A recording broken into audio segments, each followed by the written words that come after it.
On most mornings in Uromi, the sun rises slowly over the old rooftops, casting long shadows across the narrow streets where children play and traders open their shops. But on this particular day, the familiar calm was broken by the deep vibrating growl of bulldozers rolling into the community. It was a sound no one could ignore, a sound that signaled something unusual, something decisive. And that is where this story begins.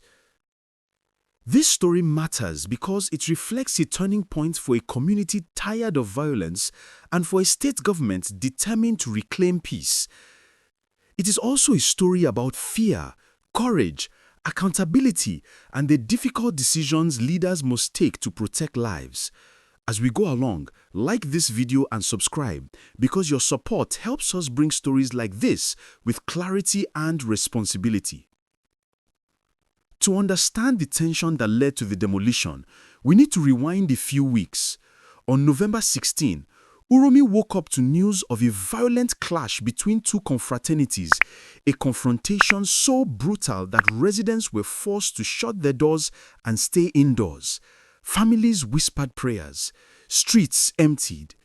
For many locals, it was a reminder of a growing wave of cultism threatening the peace not just in Uromi but in several communities across Edo State. Things have changed, one resident later said. We don't sleep with both eyes closed anymore. Security operatives swung into action. The very next day, November 17, a major raid was carried out by a joint special security squad working alongside the Nigerian Army and other security agencies. That morning, uniformed officers moved with precision into targeted neighborhoods, combing through buildings, hideouts, and abandoned compounds. By the end of the operation, 31 suspects had been arrested. Still, tension lingered. Everyone could sense that more was coming. Before we move on, like this video and subscribe so you don't miss important updates. With the arrests made, the state government issued a firm and final warning. Leaders of the Còlt groups had 7 days to surrender. But as the days passed, no single leader stepped forward. Not even a phone call, not even a whisper of compliance. That silence spoke loudly. It's crystal clear that the governor is not playing, a senior security official later said, and we that he has mandated to carry out the exercise, we are not playing too. His voice carried the frustration of many. People had been complaining for years about rising insecurity, from cultism to kidnapping to drug abuse. Communities felt trapped between fear and uncertainty. And now, when the government had finally taken a bold step, the very people fueling the violence chose defiance. And so the early morning rumble of bulldozers became the next chapter in this unfolding story. At first, residents came out of their houses cautiously, some standing at a distance, others watching from behind iron gates. There was a sort of heavy silence in the air, the kind that sits over a crowd when everyone understands the seriousness of what is happening. The bulldozers were escorted by security personnel carrying rifles, radio sets, and stern expressions. Officers from the Divisional Police Headquarters in Uromi stood guard alongside the Nigerian Army, local vigilante groups, and the Esan Northeast Anti-Kidnapping Committee. Leading the entire operation was the principal security officer to Governor Monday Okpala, supervising each movement with unwavering focus. As the first structure came crashing down, dust shot into the sky like a cloud signaling the end of an era. These were buildings allegedly linked to cult activities, structures that had, according to intelligence reports, become havens for cult operations. People watched with mixed emotions. Some felt relief, some felt fear, some felt hope, but everyone felt something. Now at this point, if you're following the story closely, like this video and subscribe to stay connected as we unfold more details. Standing along the street, a group of elderly women whispered prayers as the demolition continued. One of them, a mother of 4, said the sight pained her, but also brought comfort. We want peace. We just want our children to be safe. And that sentiment echoed across Uromi. Young men watched silently, some nodding in approval. Traders paused their morning routines to take in the moment. Even the local transport riders gathered around their bikes and keken tricycles, murmuring about how insecurity had crippled evening business and forced many to close early. There was fear, yes, but there was also a deep desire for a fresh start. While the demolition grabbed headlines, another operation was taking shape almost simultaneously, this time involving drug-related activities. Security teams had received intelligence pointing to illicit drug sales happening inside the Hausa quarters. Officers moved swiftly. This raid was quieter but intense. Security operatives swooped in, searching compounds and open spaces. The scent of marijuana lingered in the air as officers uncovered bags and bundles carefully tucked away. By the end of the operation, 15 suspects had been arrested. One of the suspects, a young man believed to be a major dealer, confessed to selling marijuana in partnership with 2 others. Their activities, he admitted, had grown over time. Standing beside the haul of drugs, one security official said, "On getting there, you can see the quantity of drugs gathered. From there, we will hand them over to the police for further investigation and prosecution." It was a sobering scene, evidence of how deeply the drug trade had infiltrated the community. As we continue, please like this video and subscribe. Your support helps us share important stories responsibly. One thing stood out clearly throughout the operations: teamwork. The demolition and subsequent drug raid were not carried out by one agency alone. They involved the principal security officer to Governor Monday Ekpebelo, the divisional police officer in Uromi, local vigilante networks, the Nigerian Army, a San Northeast Anti-Kidnapping Committee, State Special Security Squad. This kind of collaboration sends a message: the fight against insecurity cannot be won by one arm of government alone.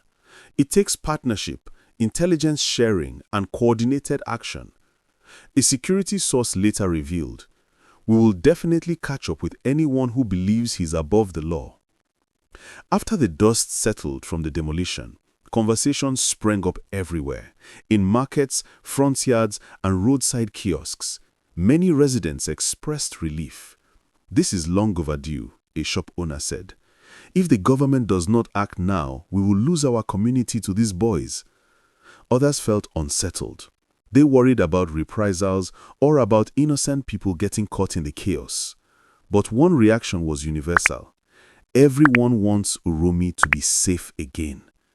Parents talked about wanting their children to walk freely without fear of cult members loitering nearby. Business owners hoped they could extend working hours again. Students prayed for peace so that school life could return to normal. Let's pause and think about the human side. Behind every headline is a family trying to survive, a resident hoping for peace, a community seeking healing. With the buildings now turned to rubble, the Edo State government has announced new plans. The demolished properties will be repurposed into operational bases for security agencies.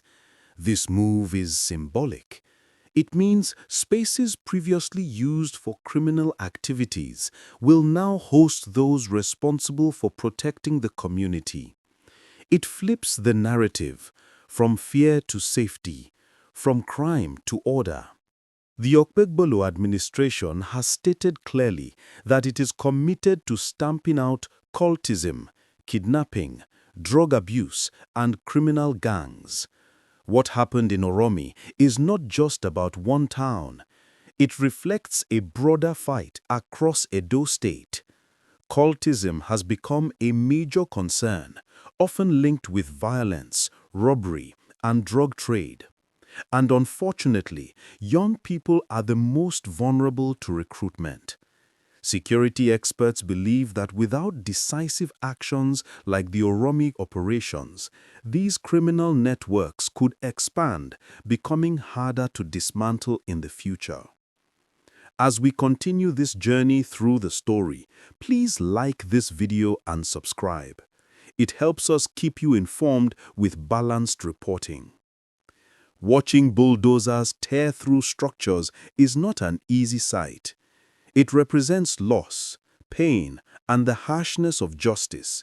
But it also represents courage, the courage of a government willing to take tough decisions, and the courage of residents enduring fear yet still hoping for change.